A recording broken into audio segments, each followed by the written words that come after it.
Hello दोस्तों, मैं captain Sanjay Singh, merchant navy. बढ़ेगा इंडिया, बढ़ेगा इंडिया, बढ़ेगा इंडिया, बढ़ेगा इंडिया। आईएएस के यूपीएससी के तैयारी के लिए एक चीज ध्यान में रखिए। बहुत खास बात बोलने जा रहे हैं, एकदम ध्यान में रखिए। बिहारी हूं और बिहारी को पता है कि आईएएस कैसे होना चाहिए, तो ध्यान से सुन लीजिए। ये गुण आपको अपने अंदर में डेवलप करना पड़ेगा। जैसे कोई एग्जाम्पल लेते हैं, कोई सब्जेक्ट लेते हैं, हिस्ट्री लेते हैं, तो उद्देश्य क्या है? उद्देश्य जो है सिर्फ और सिर्फ इंफॉर्मेशन कलेक्ट करना नहीं है। मैंने भी यूपीएससी का एग्जाम दिया था, तो हमारे टाइम में पीटी, मेंस और ओरल्स होते थे। तो पीटी तो मेरा 3 बार दिया, तो तीनों बार पीटी हो गया। मेंस भी 2 बार दे पाया और इंटरव्यू नहीं हो पाया, तो आधा रास्ता तक जा पाया मैं। तो कम से कम इतना तो मैं आपको बता पाऊंगा कि आधा कैसे जाते हैं, क्योंकि दुनिया में आपको ऐसे बहुत सारे लोग मिलेंगे जो कि खुद कभी जिंदगी में कुछ किए नहीं, और वो आपको बताएंगे कि कंपटीशन कैसे देना है। आईआईटी जिंदगी में हुआ नहीं, और वो आपको आईआईटी का कोचिंग बता रहे हैं, वो आपको बता रहे हैं कि आईआईटी कैसे करना है और मेडिकल कैसे करना है, खुद 10 बार देख करके बैठे हुए हैं। तो हमसे भी उतना उम्मीद मत रखिएगा। 3 फेजेस है, तो कम से कम सेकेंड फेज में जाने का तो आइडिया जरूर बता दूंगा कि कैसे है। और सेकंड पेज में भी कुछ सब्जेक्ट्स, जैसे कि 4-5 दो ऑप्शनल सब्जेक्ट रहते थे, तो उस सब्जेक्ट में से किसी में अच्छे स्कोर किया हूं। तो जिस सब्जेक्ट में स्कोर किया, कम से कम उस सब्जेक्ट में तो बता सकता हूं कि आप कैसे स्कोर कर सकते हैं। जिसमें स्कोर नहीं किया छोड़ दीजिए, मगर जो पॉजिटिव चीजें हैं वो ले लीजिए। तो एनीवे, कहने का मतलब है कि विश्वसनीय स्रोतों पर जाइए। तो हमारे साथ तैयारी के समय में एक मिश्रा जी होते थे, और वो दिल्ली यूनिवर्सिटी में हिस्ट्री के प्रोफेसर थे, लेक्चरर थे। तो उन्होंने जो है, जैसे सारे विद्यार्थी 10th तक हिस्ट्री पढ़ते हैं, हम भी पढ़े, उन्होंने भी पढ़ा। बट हमारा 10th के बाद जो है साइंस स्ट्रीम हो गया, मैथ, फिजिक्स, केमिस्ट्री। और वो मिश्रा जी जो है दिल्ली आ गए, और वो दिल्ली आने के बाद उन्होंने इतिहास से जो है अपना +2 शुरू कर दिया। तो 11th 12th जो है उनका हिस्ट्री से हुआ। फिर उन्होंने ग्रेजुएशन भी हिस्ट्री में किया, फिर उन्होंने एमए भी हिस्ट्री में किया, फिर उन्होंने क्या किया कि पीएचडी किया, एमफिल किया, बहुत पढ़ाई किया। फिर उन्होंने नेट भी किया, एनईटी।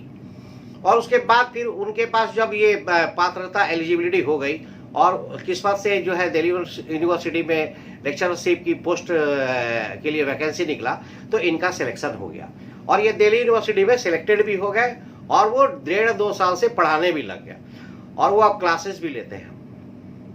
तो पहले की बात है, आज से हो गया, बहुत पहले की बात है, आज से 20 साल पहले की, 15-20 साल पहले की बात है। तो वो जो है वो हमारी उनसे भेंट हुई जब हम तैयारी करने के लिए गए थे, यूपीएससी की तैयारी करने के लिए दिल्ली में। तो वहां पे भेंट हुई, तो लोगों ने मुझसे पूछा कि संजय जी, आप 10th पास हिस्ट्री, आपका क्वालिफिकेशन ग्रेजुएट है, मगर आप हिस्ट्री में 10th पास है, और ये सामने वाले मिश्रा जी 12th है, ग्रेजुएशन है, पोस्ट ग्रेजुएशन है, एमए है, एमफिल है, पीएचडी है, नेट है, और ऊपर से पढ़ाते भी है कॉलेज में, स्कूल में नहीं, वो भी दिल्ली यूनिवर्सिटी में, छोटा मोटा जगह में नहीं। तो आपके तो कंपटीशन में ये सबसे पहले तो मिश्रा जी है। आप इन्हीं से सकिएगा कि पूरा इंडिया में।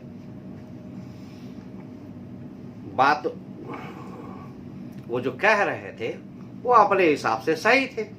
अब उनको तो आईएएस देना नहीं था, तो वो आईएएस का समझ नहीं रहे थे। तो देखिए, मैं आपको एक चीज बता देता हूं, उनका बात जो भी है, पर आप मेरा बात एक बार ध्यान से सुन लीजिए। आईएएस में जरूरी क्या है? चीजों को आप कैसे एनालाइज करते हैं, चीजों को आप कैसे देखते हैं, चीजों को आप कैसे समझते हैं, और अगर कोई क्वेश्चन है तो उस क्वेश्चन का आंसर क्या होगा, उसका डायरेक्ट आंसर नहीं होता है कि आपका जो आंसर है उस आंसर में यह झलकना चाहिए, यह दिखना चाहिए कि आप जो आंसर लिख रहे हैं उससे सोसाइटी में क्या प्रभाव पड़ता है। जैसे बोलते हैं इंफॉर्मेशन नहीं चाहिए, सिर्फ और सिर्फ इंफॉर्मेशन नहीं चाहिए, तो इंफॉर्मेशन तो वो मिश्रा जी के पास पीएचडी, एमफिल, नेट और दिल्ली यूनिवर्सिटी प्रोफेसर के पास बहुत था, फिर भी बार बार उनका नंबर हमसे हिस्ट्री में कम आ जाता था। हमारा 328, 330 आ जाता था और वो बेचारे 270, 275 पे लटक जाते थे।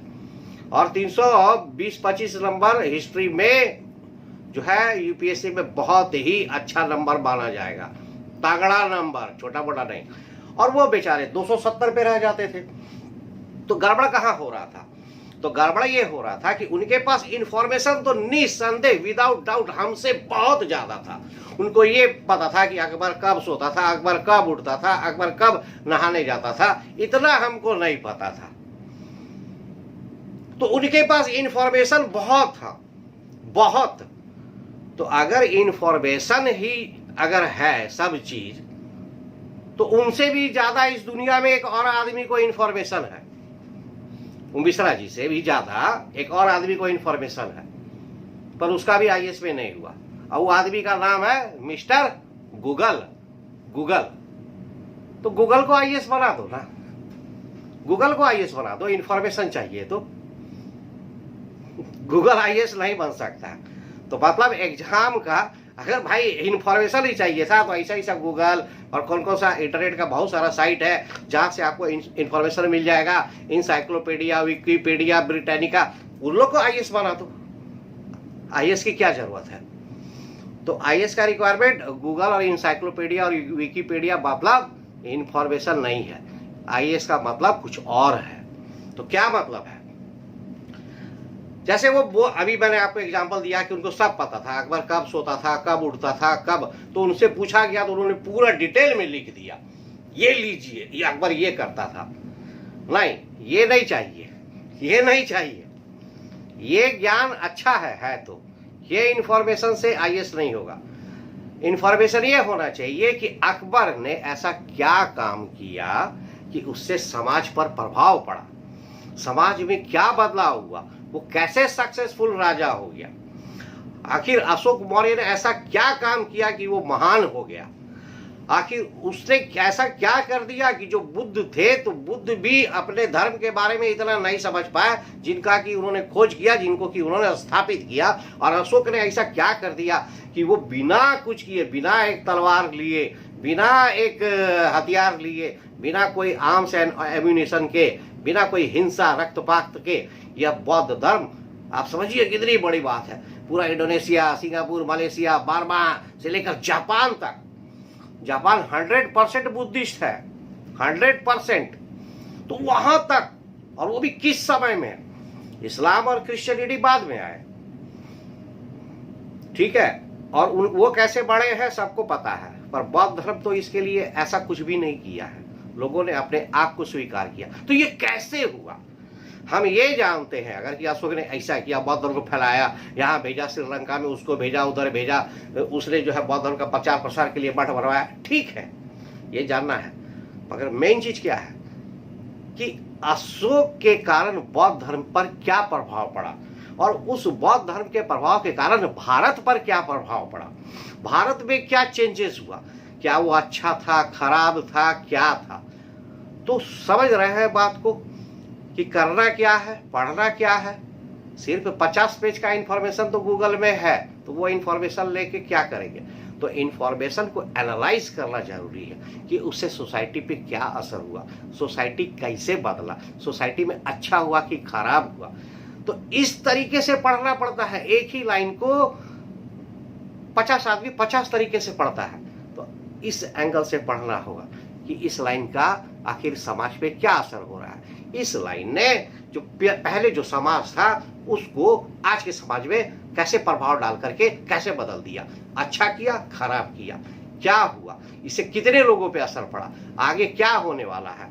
तो उस लाइन को इस तरह से पढ़ना होगा, तब जाकर के होगा। नहीं तो इंफॉर्मेशन सिर्फ रहेगा तो सिर्फ इंफॉर्मेशन से तो मुश्किल है। एनालिटिक पावर जो है, एनालिटिकल पावर, विवेचना करना, विश्लेषण करना, इसको बढ़ाना होगा।